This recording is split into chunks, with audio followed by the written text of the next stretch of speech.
ரிஷப ராசிக்கு இன்றைக்கி எப்படி இருக்க போகுது அப்படின்னு பார்த்தீங்கன்னா, ராசிநாதன் உங்களுக்கு 8ஆம் இடத்தில் இருந்தாலும் குரு பார்வையில் இருந்து 2ஆம் இடத்தை பார்க்கிறார். ஒரு அற்புதமான ஒரு நிலை.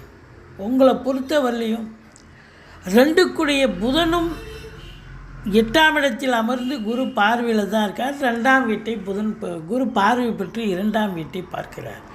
அதனால் பொருளாதாரத்தில் இன்றைக்கி ஒரு அளவு கடந்த ஒரு வருமானம், சந்தோஷம், குடும்பத்தில் அமைதி, நிம்மதி, கொடுக்கல் வாங்கல் சிறப்பாக செய்யலாம். அதோடு மட்டுமில்லை, உங்களை பொறுத்தவரையிலையும் சொத்து பத்து விற்பது வாங்குவது தொடர்பில் இருக்கும் அன்பர்களுக்கு நல்லது நடக்கும். படிக்கிற பிள்ளைகள் நல்லா படிப்பாங்க.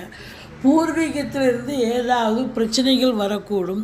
மற்றபடி கணவன் மனைவிக்கு கருத்து வேறுபாடு எதுவும் இருக்காது. இருந்த போதிலும் வாழ்க்கை துணைக்கு தேக ஆரோக்கியத்தில் அக்கறை தேவை. இன்றைக்கி தொழிலில் ஒரு திருப்பு முனை ஏற்படும்.